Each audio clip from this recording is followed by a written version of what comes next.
Hello there, and welcome back to Two Wheels Good. And got a pretty interesting story to discuss with you here today, and it's one that's sort of been rumbling on for the last number of days, and it's finally come to a head in a resolution here. It's regarding the Olympic Games road race in Paris in the summer, and selection criteria involving the Ecuadorian national team between the reigning Olympic champion Richard Carapaz, as well as hot contender, I suppose, Jhonatan Narvaez. And really it's been quite a sad situation as well. It's a national association forced to pick between sort of defending the honour of the reigning champion, Richard Carapaz, who won in Tokyo and had an awe-inspiring race back 3 years ago in the delayed Olympic Games, and Jhonatan Narvaez, who's much more suited to the race profile that is coming up in 2024 and is on better form, I suppose, at the moment than Carapaz. So the Ecuadorian Cycling Federation, they have decided in the end to send Narvaez to the race over Richard Carapaz. The situation has finally been resolved there. Owing to their status as a cycling nation, I suppose Ecuador found themselves only eligible for one spot in this race, despite having two very capable riders, and one of them being the defending Olympic champion. As a nation, they did not perform strongly enough to warrant two spots, and these two riders very much ubiquitous with the sport in the nation. The only other sort of pro rider I can think of, Jonathan Caicedo, perhaps, who's formerly of EF Education, Easy Posts, now racing domestically, I think, for back in South America.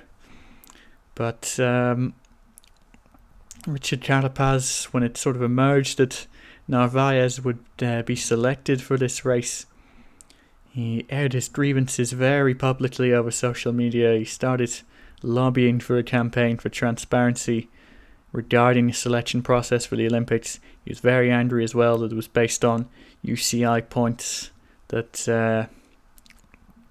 were only counted from the start of this season and not some of the preceding seasons in which Carapaz perhaps may have done better. And Carapaz claimed that he only learned that the selection process was taken from the start of this season in March, when it was too late really to do anything and rectify the point situation and to target races in order to farm UCI points.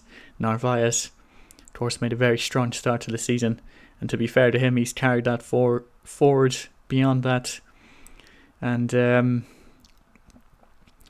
ultimately, over the last few days, Carapaz sort of burying the hatchet now, accepting the result and the decision, still echoing that same sentiment and cries for more transparency in the selection process. He was lobbying the Ecuadorian government as well to try and launch an investigation into this whole scandal and looking for a postponement to the selection process announcement. But it is confirmed 100% that Richard Carapaz will be going to the Olympic Games, and the defending champion, gold medalist, Richard Carapaz, will not. So sort of gracious ending from Carapaz, at least, showing no disdain towards his compatriot, more so to his home cycling federation. What's my take on this? Well, I suppose really there should be a circumvention of this situation, I think.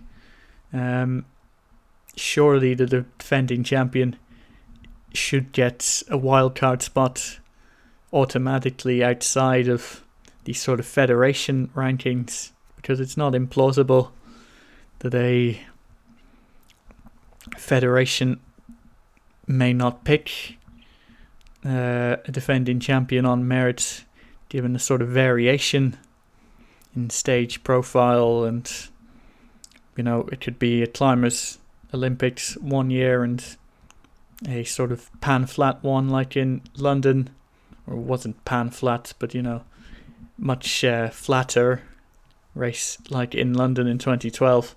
So that's very difficult indeed. I think if the reigning gold medalist wants to be there, they should be there. They should hold one spot in the field for them. This shouldn't really be a situation that arises, because somebody is going to be left deeply unhappy here.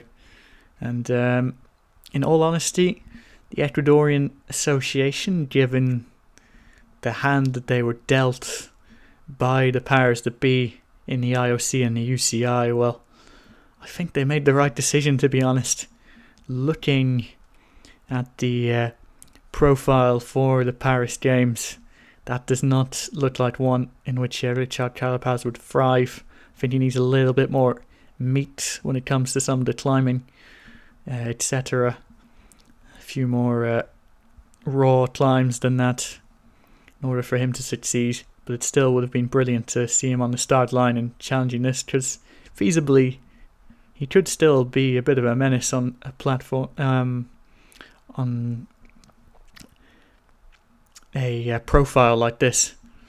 But given Jhonatan Narvaez's form this season, given the profile of the race, those sort of short, punchy climbs, Narvaez excellent in the classics and one-day races.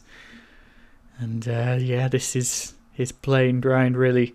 Top 5, very plausible for him. But it's a shame we can't have two great Ecuadorians at the race, owing to a lack of foresight from the powers that be. So thank you for watching again.